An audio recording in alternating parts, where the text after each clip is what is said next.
Because Barb couldn't use strategic resources to create units.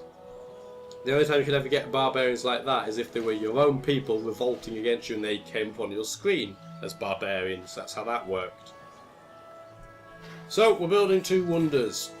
We're building two wonders that are very nice, and normally I don't get an option to build the Temple of Artemis because normally it's built about the same time the Great Library is built. I'm actually wondering if Rome is attacking the Zulu. I don't think they're attacking us, surely. We're way too far away, surely. But then this is a map of two very, very aggro people. I've not had a lot of experience playing against Poland, but Poland's AI doesn't seem to be that aggressive. I think he might actually be going after me. The enemy's been spotted near Krakow. Has it? Where? Oh, it's a trireme again. Nobody cares. It's a trireme. It does nothing. It's not even a trireme. It's a galley. I keep calling the blooming galleys triremes because galleys are so pathetic that actual civilizations can't build them. I wonder how many times I've called the galley a trireme in this batch of videos. Probably half a dozen times, I reckon. So we've got theology. I've already explained what the buildings do, the wonders do, so I'm not going over it again. We are, though, going to kick this butt. Like so. Lodz is now population 3. Again, it defaulted to the right tile, so that's good. The city of Krakow can, as it happens, shoot the not-trireme down, so we will do that. Didn't kill it, but next turn, if it stays there, we certainly will. But it hasn't, it's run away.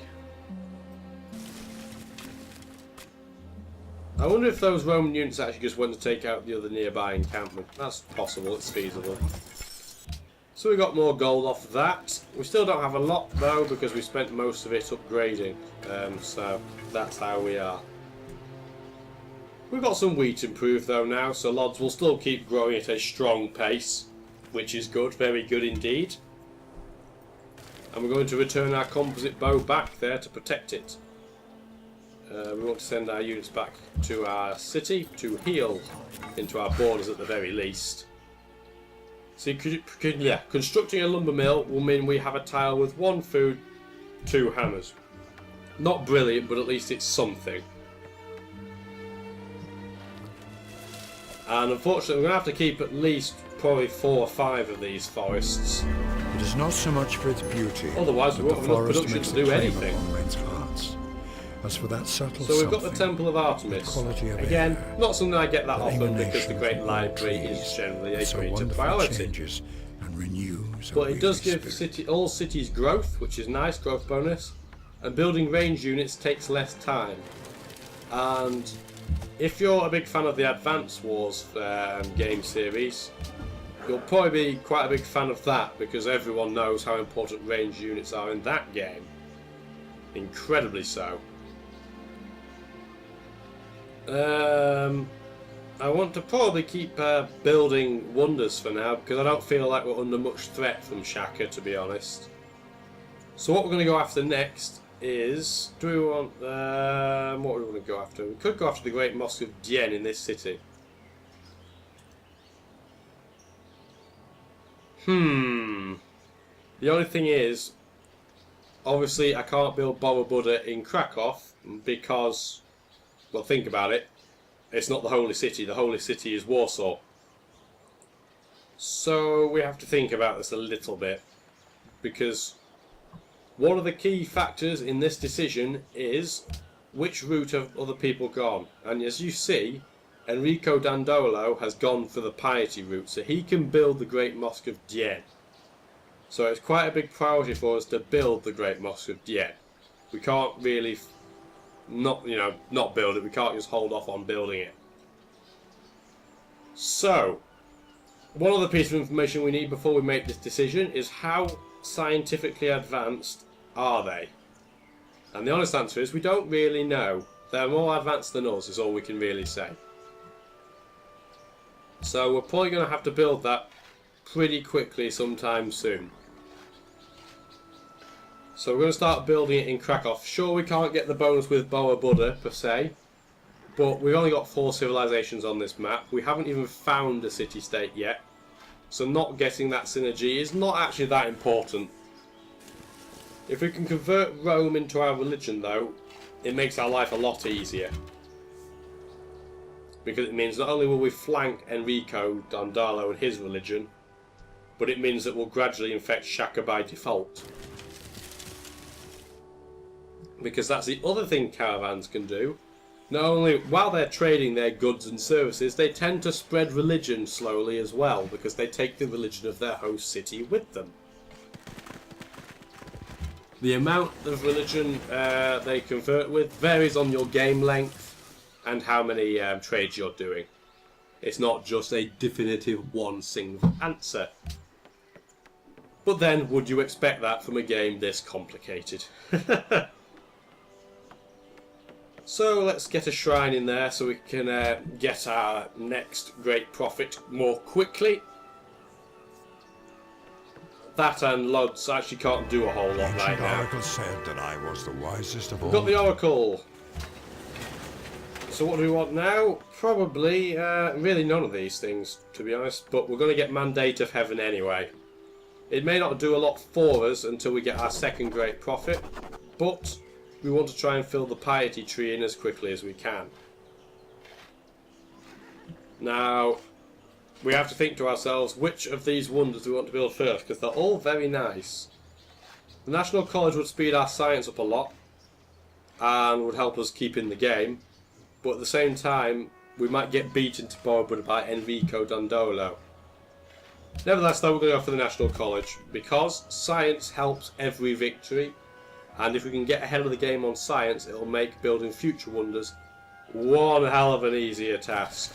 Be miles easier. Okay, I'm going to quickly check with this composite bow whether anything shenanigansy is being constructed by barbarians in this bit of fog of war where the caravan's going. Because caravans have no defence against barbarians and they will be pillaged. Pillage a caravan and you get 100 gold, so they're very, very incentivised to go after, because that's quite a lot of gold considering all you have to do is walk next to it on the same tile as it and click plunder. And considering most tile improvements, you'll get single figure gold off pillaging them, so it's very much something that players and AI alike like to do. We've now got access to that iron, so we will do this. Sure, our city grows slightly less quickly, but the production is very much the priority at this point in time. Considering our happiness is only at 4, so we don't want to expand too much or grow too much either.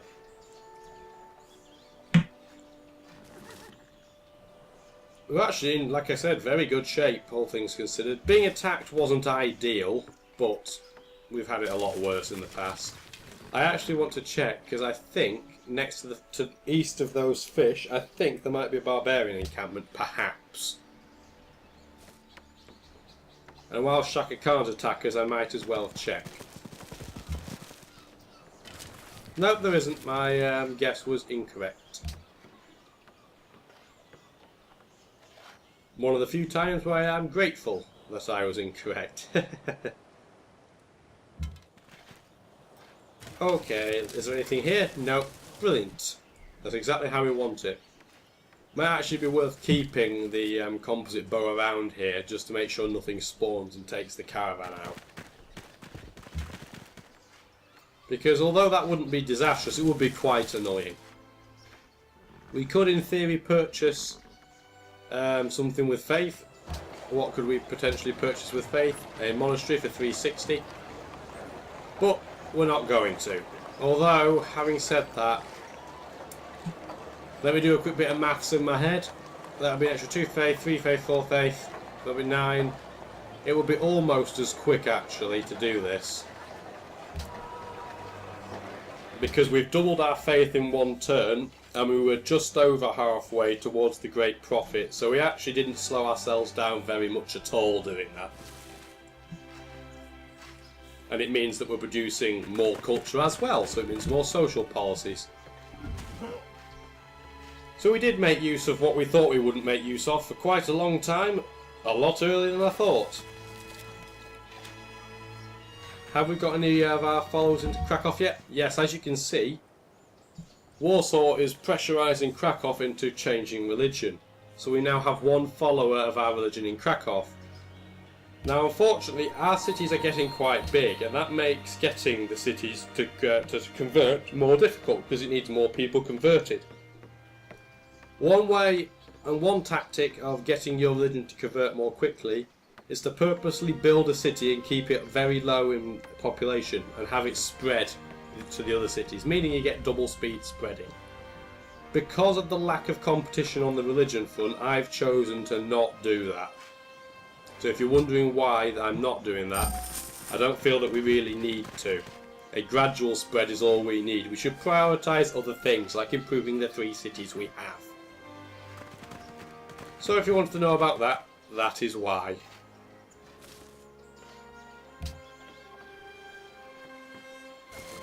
As it happens, this forest is actually very good for our defences. As you may imagine, if the archer here was trying to attack something, we couldn't attack this tile 2 tiles to the southwest because we can't see it. We wouldn't be able to shoot our arrows over the forestry. Likewise, we couldn't attack the forest to the southeast of the workers for the exact same reason. It does mean if Shaka attacks us in from the same direction as before, these 2 forests will protect units behind it that we're using to guard the city. So we're going to try and avoid chopping them for the time being. We'll have to chop the iron at some point because obviously we need the mine there to produce the iron. But right now we don't need to, and the other forest will protect us. So we have a shrine here. As tempting as it is to go for a granary, we don't really need it right now. But we don't really need the Mausoleum of Halicarnassus either. Usually that goes quite early. The fact it hasn't gone by now is evidence that nobody has a good city to build it in. Nobamba could build it, they just haven't. None of the other 2 Shaka cities could. Kumai couldn't. Rome I don't think could either. And Antium can't. I don't think Venice can either. So that'll be why nobody's built that yet. But it's really no use to me either, because I don't have any stone at all. And the only marble anywhere near me is down here, which I obviously don't have access to yet. That's why that wonder hasn't gone yet, if you were curious. What we are possibly going to do, therefore, is start building, weirdly as this sounds, the terracotta army. Why? Because I think I'll be beaten to it, and I want the gold from having half built the wonder. Same hostile retort as last time, same generic reply as last time.